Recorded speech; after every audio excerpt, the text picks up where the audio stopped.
तो चलिए हम लोग शुरू करते हैं आज की क्लास को।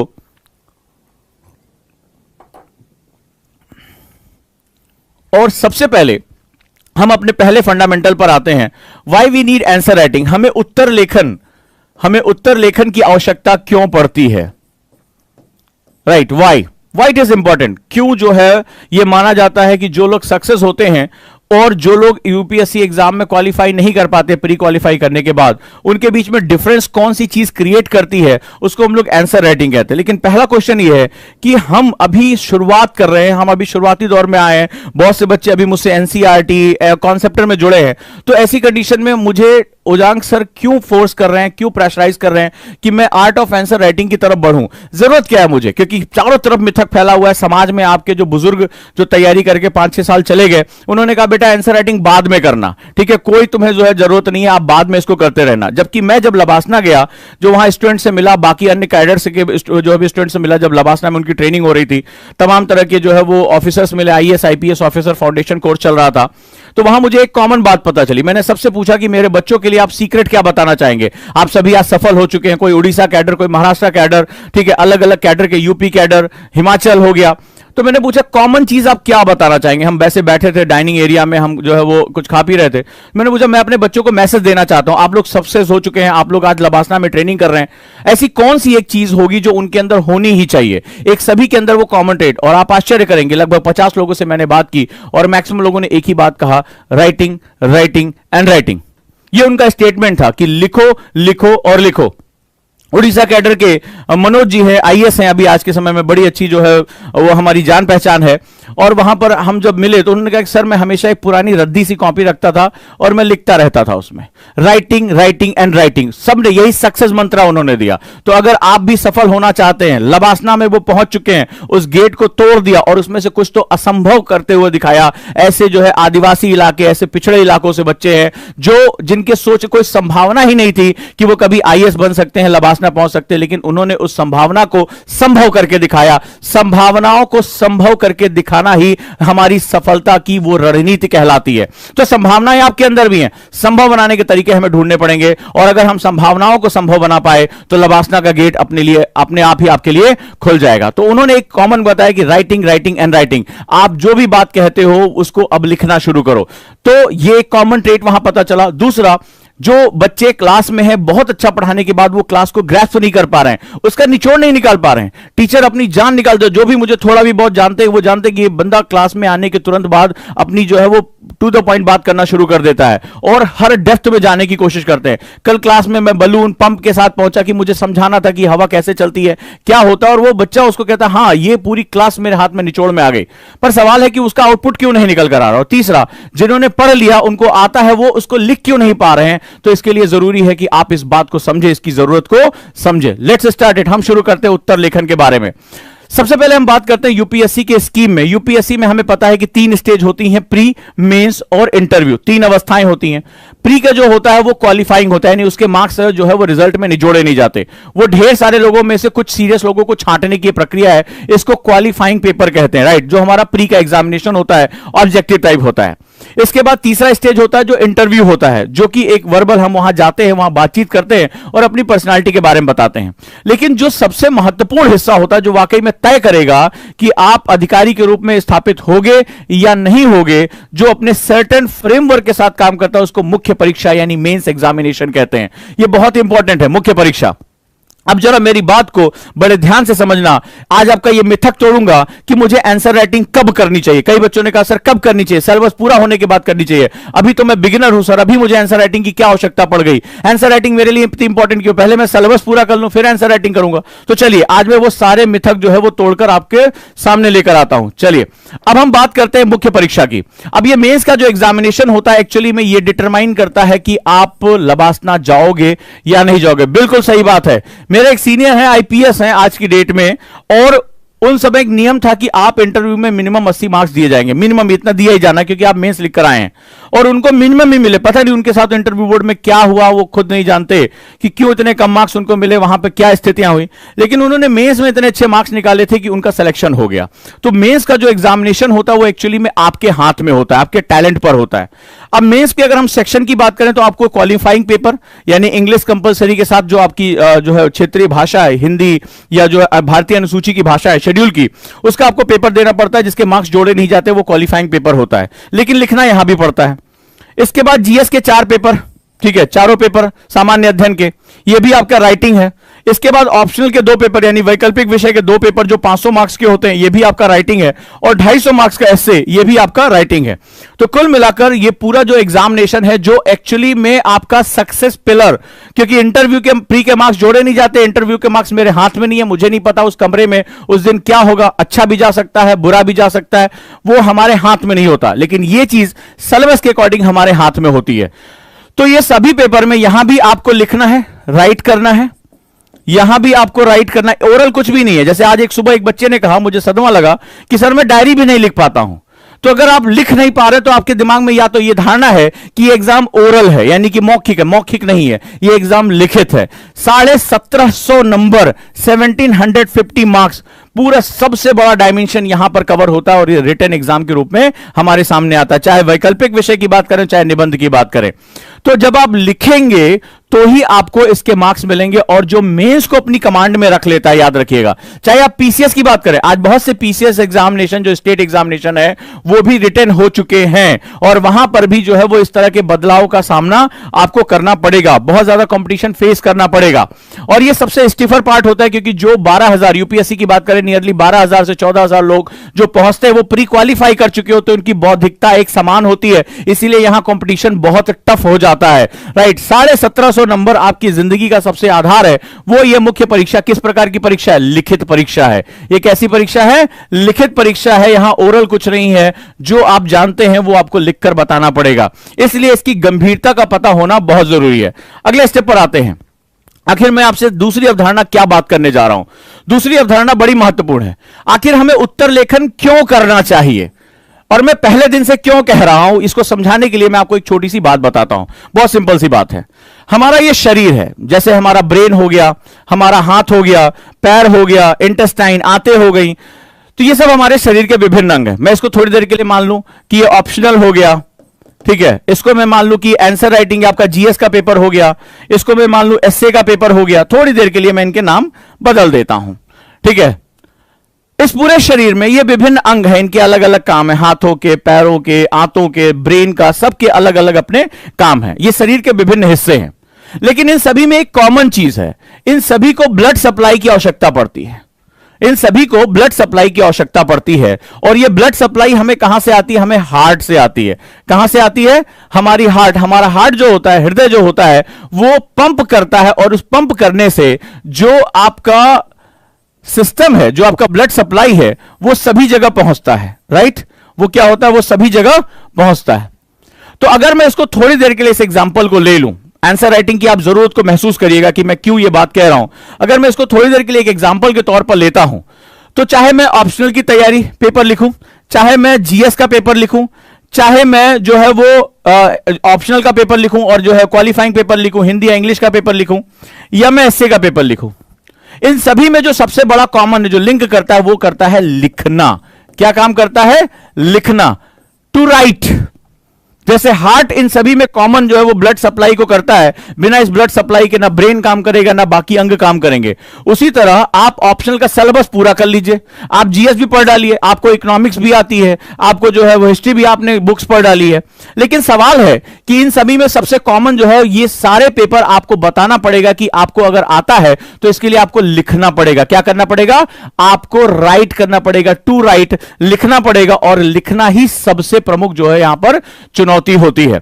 तो जो आंसर राइटिंग है वो लिखना जो है वो सबसे इंपॉर्टेंट सेगमेंट है। ये सभी को क्या करता है? कनेक्ट करता है। क्या करता है? ये कनेक्ट करता है।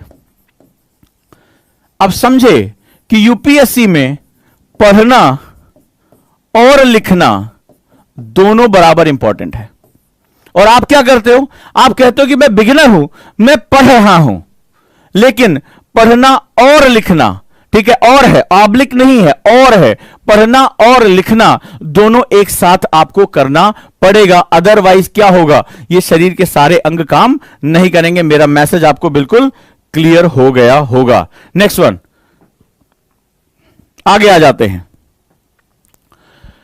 सवाल है कि हमसे सबसे बड़ी गलती क्या होती है, यह भी जानना बड़ा जरूरी है। यूपीएससी का स्टूडेंट सबसे बड़ा, जो एक सुबह भी मैंने क्लास में कहा कि 98% लोग फेल हो जाते हैं। आखिर वो फेलियर होने वाले कौन है?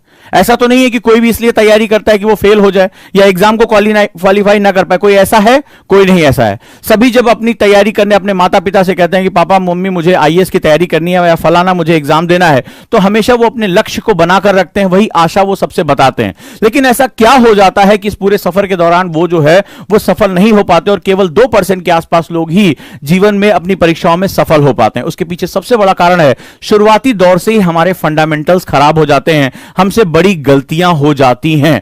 चलिए अब हम समझते हैं कि वो बिगेस्ट मिस्टेक क्या है। सबसे बड़ी गलती जो हमारी होती है, हमें यह लगता है कि पहले हम पढ़ लें, लिखेंगे हम बाद में, और लिखना क्या है, जब हमें आ जाएगा तो हम आसानी से लिख लेंगे। ठीक है, जब हमें आ जाएगा, जब हम सब्जेक्ट हमें आ जाएगा तो हम लिख लेंगे। लिखना कौन सी बड़ी बात है। मैं मिथक अभी 1 सेकंड तोड़ दूं। अभी आप पेपर उठाओ और अपने बारे में एक डायरी लिख डालो, एक अपने मन के बारे में, अपने जीवन के उद्देश्यों के बारे में। आप देखेंगे कि एक पेज लिखने में आपको कितना समय लग रहा है, आपके थॉट्स अरेंज नहीं होंगे। अब आप मुझे बताइए, अपने बारे में आप नहीं जानते, अपनी खुशियों के बारे में, अपने लक्ष्य के बारे में, अपने ड्रीम्स के बारे में, अपनी निगेटिव पॉजिटिव बारे में आप नहीं जानते हैं? बिल्कुल जानते हैं। लेकिन आज सुबह की क्लास में कई बच्चों ने कहा कि सर हमसे डायरी भी नहीं लिखी जा रही है। अब आप मुझे बताइए, क्या आपको के बारे में कोई और आपसे ज्यादा अच्छी तरह जानता है? नहीं जानता है। लेकिन आप जानते हुए भी आप नहीं लिख पा रहे हो। और आपने ये महसूस किया होगा कि कई बच्चे डायरी नहीं लिखते हैं, कई बच्चे अपने बारे में कोई बहुत महत्वपूर्ण बात या किसी को चिट्ठी या कोई इमोशंस वो नहीं लिख पाते हैं। आखिर कारण क्या है कि मुझे तो मेरे बारे में बहुत अच्छी तरह पता है, मेरे पॉजिटिव निगेटिव मुझसे ज्यादा जो है वो कोई नहीं जानता। तो अगर आप अपने बारे में जान रहे तो फिर भी आप लिख क्यों नहीं पा रहे हैं? ये एक बहुत बड़ा कंसर्न है। अब उसके पीछे का विज्ञान जान लो, उसका पीछे कारण क्या है। एक्चुअली हमारे मस्तिष्क में जब हमारे टीचर पढ़ाते हैं तो ढेर सारे सब्जेक्ट्स हमारे पास आ जाते हैं। दिमाग में आ गया सब्जेक्ट, ठीक है, हमारे विषय history, geography, polity, economics, current affair, सब कुछ आपके दिमाग में आता चला जा रहा है। लेकिन होता क्या है कि ब्रेन सॉफ्टवेयर की तरह काम करता है। कैसे? सॉफ्टवेयर की तरह काम करता है। जो इंजीनियर होंगे वो मेरी बात समझ रहे होंगे। ब्रेन एक सॉफ्टवेयर की तरह, उसने सारी इंफॉर्मेशन को परसीव कर लिया, अपने साथ रख लिया। लेकिन उस दिमाग के अंदर जो है, अब ध्यान से, आप जो कहते हैं कि सर आता है लेकिन मैं लिख नहीं पा रहा हूं या लिख नहीं पा रहा हूं, उसके पीछे कारण क्या है, उसके पीछे की साइकोलॉजी है, उसके पीछे का महत्वपूर्ण सेगमेंट क्या है, वो समझ लो। कि भाई सॉफ्टवेयर हमारे पास ये बहुत महत्वपूर्ण है, मुझे ये चीज आती है, अब मुझे इसको लिखने के लिए अपने हाथों को निर्देश देना पड़ेगा या नहीं लिखना पड़ेगा? मुझे लिखना है। तो सोचने से तो ऐसा नहीं होगा कि हैरी पॉटर की कलम है वो चलनी शुरू हो जाएगी, ऐसा नहीं होगा। उसमें आपको क्या करना पड़ेगा, आप जो सोच रहे हैं, यानी आपका सॉफ्टवेयर आपके हैंड यानी हार्डवेयर के साथ क्या होना चाहिए? सिंक्रोनाइज होना चाहिए। ऐसे समझ लो, हार्डवेयर और सॉफ्टवेयर आपस में सिंक्रोनाइज जुड़े होने चाहिए। यानी जिस स्थिति में आपके सब्जेक्ट के विचार जिस क्रम में आ रहे हो, हाथ उसी क्रम में जो है वो क्या करना चाहिए, उसको डिलीवर करना चाहिए। तो यानी आपके दिमाग में विचारों का सही क्रम व्यवस्थित होना चाहिए। इंफॉर्मेशन जो होगी वो आपकी क्या होनी चाहिए? सिंक्रोनाइज होनी चाहिए, फ्लो में होनी चाहिए। और जो आपके मस्कुलर एक्टिविटीज हैं वो उसी के साथ उसको डिलीवर करनी चाहिए। अक्सर ये देखा जाता है, इसको हम लोग साइंस में बोलते हैं मोटर एक्टिविटी। ठीक है, मोटर एक्टिविटी यानी आपका ब्रेन आपके जो अंग हैं, जो आपका हाथ है, उसको क्या करता है? गवर्न करता है। और motor activity is all about, हम क्या करते हैं मोटर एक्टिविटी में? हम बेसिकली जो है वो अपनी बॉडी यानी अपने हाथ को अपने ब्रेन के साथ सिंक्रोनाइज करते हैं। और बहुत सिंपल, जिनको कहीं मानसिक बीमारियां हो जाती हैं, तमाम तरह की मानसिक बीमारियां हैं, जब मस्तिष्क जो है वो शरीर को जो है वो क्या करता है, वो आदेश नहीं दे पाता, तो आपने देखा होगा लोगों के हाथ पैर जो है वो सही से काम नहीं करते हैं। उसका सबसे बड़ा कारण यही होता है। तो स्टूडेंट ये भूल जाता है कि सिर्फ पढ़ लेने से काम नहीं होगा। सॉफ्टवेयर तो तैयार हो जाएगा, लेकिन एग्जामिनर तो ये देखेगा ना आपकी कॉपी में क्या लिखा हुआ है, आपकी कॉपी में कैसे लिखा हुआ है, आपकी कॉपी में कितना लिखा हुआ है, आपकी कॉपी में क्या लिखा हुआ है, आपकी कॉपी में कैसे लिखा हुआ है, और आपकी कॉपी में कितना लिखा हुआ है। इसी पर ही आपके मार्क्स तय होंगे। याद रखिएगा, इसी पर ही आपके मार्क्स तय होंगे। क्लियर है? तो इसीलिए मोटर एक्टिविटी को एस्टैब्लिश करना बहुत ही आवश्यक होता है, यानी brain to hand from software to hardware connecting is one of the most important segment.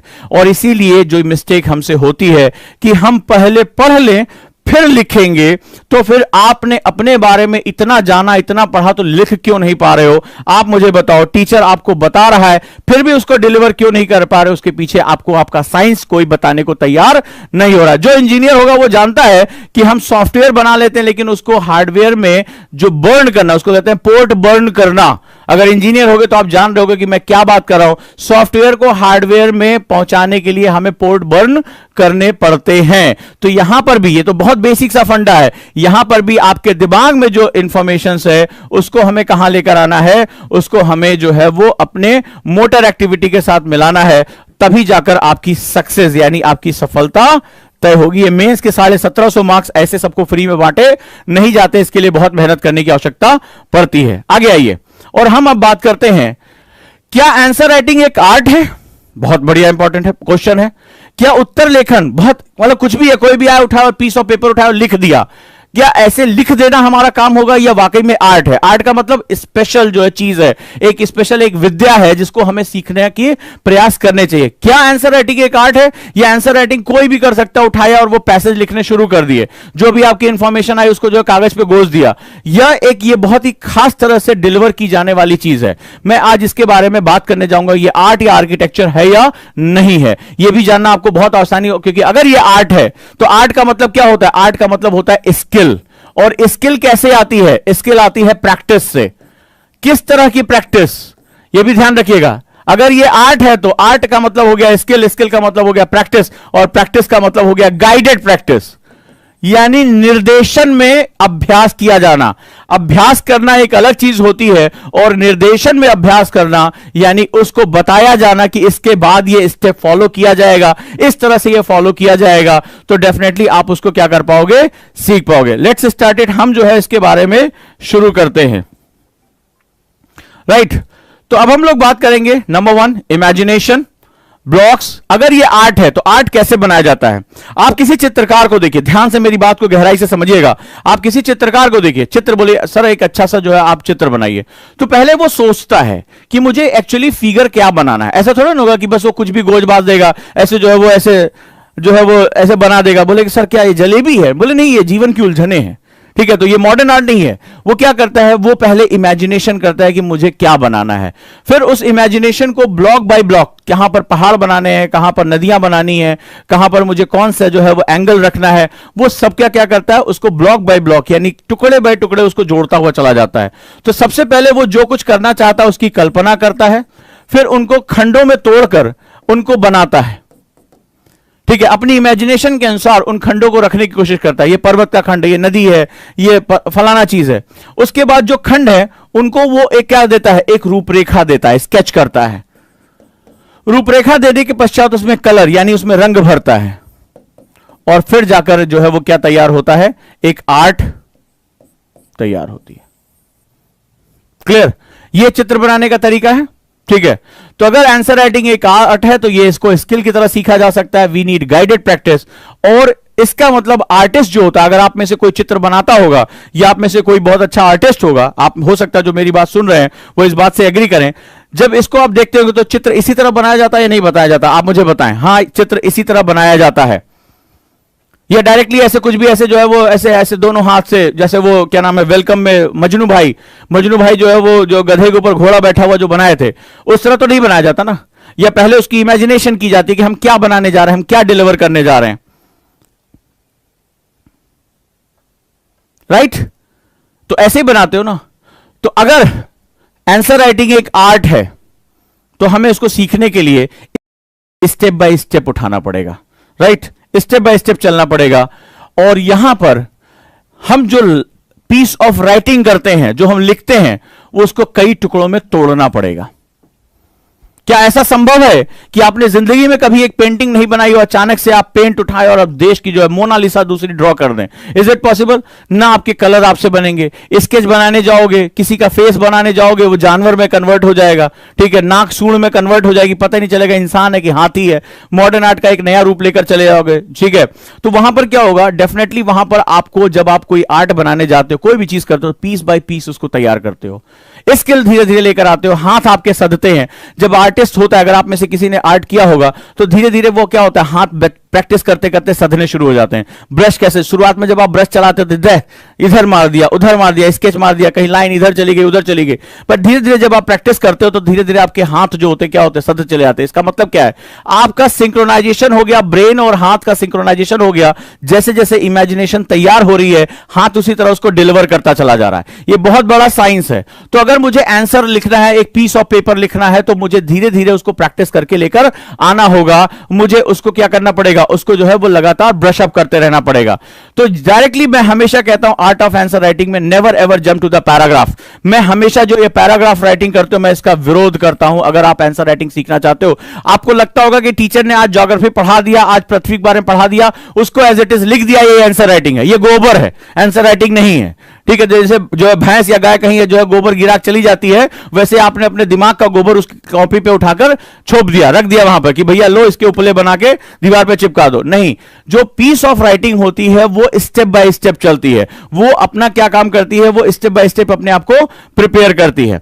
तो अगर मुझे आंसर राइटिंग करनी है तो याद रखिएगा, आज से स्टेप बाय स्टेप, यानी सीढ़ी दर सीढ़ी, कदम दर कदम, बिट बाय बिट, छोटे छोटे टुकड़ों में वो विभाजित होनी चाहिए। क्लियर है? Step by step and bit by bit. तो ये जो है हमारा सेगमेंट होता है, ये हमारे लिए बहुत इंपॉर्टेंट होता है। तो आज से आंसर राइटिंग में कभी भी पैराग्राफ्स पे डायरेक्टली जंप करते हो तो छोड़ दो। अगर आंसर राइटिंग करना चाहते हो, हमेशा एक एक स्टेप सीखते चलना है। और जैसे हम आर्ट को डिलीवर करते हैं, वैसे हमें आंसर राइटिंग प्रैक्टिस को भी अपने साथ लेकर चलना है। कैसे चलना होता है, आंसर राइटिंग के स्टेप्स क्या है? अगर मैं आंसर राइटिंग को आर्ट मान, ये आप तय करोगे। आंसर राइटिंग को अगर आर्ट मानते हो तो आपको तय करना पड़ेगा, राइट। आंसर राइटिंग को अगर आर्ट मानते हो तो आपको तय करना पड़ेगा कि क्या आंसर राइटिंग आर्ट है या सिर्फ ये गोबर है जो मुझे अपने दिमाग के अंदर जो भी जैसे भी है, ठीक है। अकबर को बाद में पैदा कर लेंगे, पहले उसके युद्ध के बारे में बता दे, या युद्ध के बारे में बाद में बता लेंगे, पहले हम उसकी कहानी बना ले। झांसी की रानी जो है वो तलवार पहले नचा ले। तो अपने दिमाग का गोबर है या अगर वो आर्ट है, इसीलिए क्वेश्चन मैंने पूछा, आप तय करेंगे। जैसा आप तय करेंगे, आप जो आज चॉइस करेंगे, ठीक है। हमारा जीवन हमारी चॉइसेस की परिणति होता है। कई बार आपको बता चुका हूं, हम जो छोटे छोटे चुनाव करते हैं उसी से हमारा जीवन तय होता है। मुझे सुबह उठना है या देर तक सोना है, मुझे मस्ती करनी है, वेब सीरीज देखनी है, मुझे अपना चैप्टर पढ़ना है, मुझे एक्सरसाइज करनी है या ढेर सारा जो है वो ब्रेड बटर खा के डकारे लेनी है। हम जो चॉइस करेंगे हमें रिजल्ट वैसा मिलेगा। हम कहते हैं वाओ 6 पैक एब्स, लेकिन जब वो पेन उठाता है, वो क्रंचेस मारता है, तब हमें उसके बारे में, हम बर्गर खा के वाओ करते हैं, बड़ा सा मुंह खोलते हैं, बर्गर मुंह में ठूस लेते, बोलते यार भाई तेरा इस तरह के 6 पैक ऐप बनाएगा। 6 पैक के चक्कर में फैमिली पैक बन जाता है। तो वहां पर आपको तय करना है, जो आप तय करोगे, आज जो आप डिसीजन लोगे उसी हिसाब से आपकी दिशा तय होगी कि गोबर करना है या आंसर करना है। बढ़िया, ठीक है, ये आप तय करोगे आज से। तो अगर आपको तय करना है तो these are the steps. Art of answer writing में जो इंपॉर्टेंट सेगमेंट होता है, मैं ओवरव्यू ले रहा हूं, धीरे धीरे इसको मैं आपको और इसके बारे में बताता चलूंगा, स्टेप बाय स्टेप हम बात करेंगे। सबसे पहला होता है जनरेट थॉट्स, यानी आप विचारों की उत्पत्ति किस प्रकार कर पाते हैं। विचारों की उत्पत्ति, उत्तर क्या है? उत्तर जो है वो बेसिकली किसी चीज पर, आईएएस में जो भी आंसर लिखना होता है स्टेट एग्जाम में, वो भारत के चाहे अर्थव्यवस्था हो, भारत की विदेश नीति हो, भारत की आंतरिक सुरक्षा हो, भारत का प्राचीन इतिहास हो, आर्ट एंड कल्चर हो, पर्यावरण हो, वो मुद्दे जो हमारे समाज, हमारे राष्ट्र, हमारे विश्व को जो है क्या कर सकते हैं, प्रभावित कर सकते हैं, उन पर वो आपसे विचार ही तो पूछ रहा है। और क्या है? विचारों को सीधे सीधे आपकी जानकारी, क्या आप जानकार हैं, यह पूछ रहा है। अगर जानकार है तो उसके वर्णन यानी एक्सप्लेनेशन के बारे में पूछ रहा है। आपकी अपनी राय पूछ रहा है। जो विचार उपलब्ध हैं, पहले से उपलब्ध हैं, उनकी आलोचना करने, क्रिटिसिज्म के बारे में पूछ रहा है। तो आखिर पूरा खेल विचारों का ही तो है। तो सवाल है कि उस केंद्रीय वस्तु यानी उस सेंट्रल इमेज के बारे में आपके विचार क्या हैं। तो पहला स्टेप होता है विचारों की उत्पत्ति, राइट। अब आप सोचेंगे सर कहां से आएगा, इसका भी आर्ट है, दिस इज ऑल्सो आर्ट। हमारे दिमाग में न्यूरॉन्स को हम सेट करते हैं अपने विचारों को, होते हैं हमेशा विचार, लेकिन लिंक नहीं कर पाते हम उसको। दूसरा होता है कलेक्ट द थॉट्स, विचारों का संग्रहण।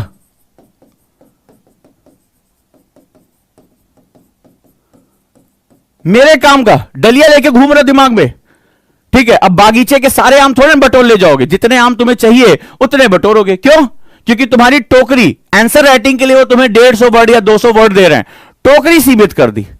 तो आप अपने अच्छे अच्छे आम चुन लो और अच्छे अच्छे आम चुनकर अपनी टोकरी में रख लो। यही होता है कलेक्शन ऑफ थॉट्स। इसको हम लोग विचारों का संग्रहण करते हैं। अब पता चला 40,000 विचार तुम्हारे दिमाग में घूम रहे हैं, 15 बातें घूम रही हैं, तुम बड़ी देर तक सोचते रहे, अच्छा एक चिड़िया अनेक चिड़िया, हम यही सोचते रह गए। अब पता चला जो टाइम था वो क्या हो गया, निकल गया। बोले नहीं जल्दी करो, फिर पता चला आंसर लिखने के बजाय खाली हस्ताक्षर कर रहे हैं, ऑटोग्राफ दे रहे हैं, ठीक है, तो वो दिक्कत हो जाती है। आपको सही समय पर विचारों का संग्रहण, कि मेरे काम के विचार कौन से, मेरे काम का आइडिया कौन सा है, मुझे उस आइडिया को क्या करना है, कलेक्ट कर लेना, अपनी टोकरी में उसको डाल देना है। जैसे बेस्ट आम जो होते हैं, बेहतरीन, जैसे मान लो कोई फल या कोई आम आपने चुना है तो उसके दाम आपको ज्यादा मिलते हैं। अच्छे आम अच्छा दाम, सड़े आम लेके आओगे तो ग्राहक कहेगा चलो हटा, सड़ा सड़ा बेच रहा, भैया आधे दाम पे लगा लो। तो भैया तुम्हारा जो एग्जामिनर है, जो तुम्हारा जो एग्जाम ले रहा है, परीक्षक जो है, जो यूपीएससी कॉपी चेक कर रहा है, वो आम खरीदने वाला खरीदार ही तो है। अच्छे आम उसको अपनी टोकरी में, टोकरी का मतलब तुम्हारी कॉपी और आम का मतलब तुम्हारे थॉट्स। तो भैया सीधी सी बात है, तुम भी जब खरीदने जाते हो तो कहते हो कि भाई आज जरा सबसे सड़े वाले आम दिखाना, मुंह मांगी दाम दूंगा। ऐसा कभी तुमने कहा है आज तक किसी दुकान पे? बोले भैया सड़े से सड़ा, कीड़े उसमें से निकल रहे, वो वाला आम देना भाई साहब, आज मजा आ जाएगा, टेस्ट आना चाहिए भाई को। कभी नहीं कहते हो, कहते हो हाँ आम अच्छा होना चाहिए, देखने में सुंदर होना चाहिए, सुगंध होना चाहिए, स्वाद होना चाहिए। क्लियर है? तो वहां पर भी तुम्हारा आंसर राइटिंग प्रोसेस भी सेम यही होता है। तुम्हारी कॉपी तुम्हारी टोकरी है, अब उस सीमित जगह पे तुम कितने चुने हुए विचार रख सकते हो, बेहतरीन विचार रख सकते हो। तुम्हारा ग्राहक यानी एग्जामिनर तुम्हें उतने अच्छे मार्क्स यानी पैसे देकर जाएगा। मेरी बात पहुंच गई अगर तुम तक, तो तुम समझ चुके होगे कि आंसर राइटिंग कितनी डेप्थ की बात है। राइट? पहुंच रही है? इसके बाद तीसरा होता है अरेंज द थॉट। कलेक्ट तो कर लिया, लेकिन तुमने देखा होगा कुछ लोग जब कभी किसी दुकान पे जाते हो, टोकरी बढ़िया आम वाम वाली, जो जैसे शादी वादी में जो गिफ्ट दिया जाता है, तुमने देखा होगा टोकरी में बड़े सुंदर से सजा के रखते हैं। किसी अच्छे रेस्टोरेंट में जाते हो तो जो थाली आती है, ऐसा नहीं कि थाली सोने से बनी हुई है, लेकिन उसमें आपने देखा होगा बड़े सजा वजा के जो है वो कटोरियां लगाई जाती हैं, बड़े सजाकर जो है वो खाने पीने की चीजें लगाई जाती है, सलाद, रायता, फलाना ढिकाना। ऐसा थोड़े ना होता है कि एक दूसरे के ऊपर गोबर रखते चले जाए, बोले ये लो चावल, ये लो दाल, उसके ऊपर अचार, ये लो रायता, और रखो रसगुल्ला भी हम उसी के ऊपर रख रहे हैं। तो जो है वो अचार के ऊपर रसगुल्ला भी रखते हैं, पता ही नहीं चल रहा किसका टेस्ट मीठा है किसका खट्टा। बोले सर ये आपने क्या किया? बोले सर आप ही ने तो कहा था, देखिए आपने दाल का ऑर्डर किया था, दाल दे दिया, चावल का ऑर्डर किया था, चावल दे दिया, अचार भी मैंने डाल दिया सर, रायता भी डाल दिया, रसगुल्ला भी डाल दिया। बोले डाल तो दिया, लेकिन मैं कैसे अलग करूं? तो एक्चुअली में आप कॉपी में क्या करते हैं? बोले सर मैंने आंसर तो लिख दिया, भूगोल के बारे में आपने पूछा था, भूगोल मैंने सारा बता दिया, लेकिन भैया तुमने कहां बताया है? तुमने निगेटिव थॉट पॉजिटिव था, अचार रसगुल्ला तुमने सारा एक साथ मिला लिया। पापड़ के ऊपर तुमने रायता रखा हुआ है, न पापड़ का पता चल रहा है न रायते का पता चल रहा है। तो भैया यहां पर भी ऐसे ही होता है, आपको उसको अरेंज करना आना चाहिए कि प्रॉपरली वो अरेंज होना चाहिए। और अरेंजमेंट के कई मेथड होते हैं, स्पाइडर डायग्राम, LWMI जिसपे मैं क्लास में नोट्स कराता हूं, और थॉट मैपिंग प्रोसेस, ठीक है, जिसको हम लोग TM प्रोसेस बोलते हैं। ये सारे मेथड्स आपको सीखने पड़ेंगे अगर अपने थॉट्स को आप क्या करना चाहते हो, अरेंज करना चाहते हो। और फिर इसके बाद आता है एग्जीक्यूट द आंसर, यानी आपको निष्पादित करना पड़ेगा अपना उत्तर। आप इसका निष्पादन कैसे करेंगे? और निष्पादन जो होता है ऑन डिमांड होता है, ऑन डिमांड होता है।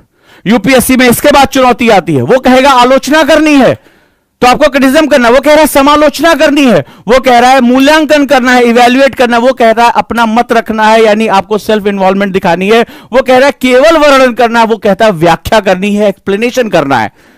अब तुम क्या जानते हो?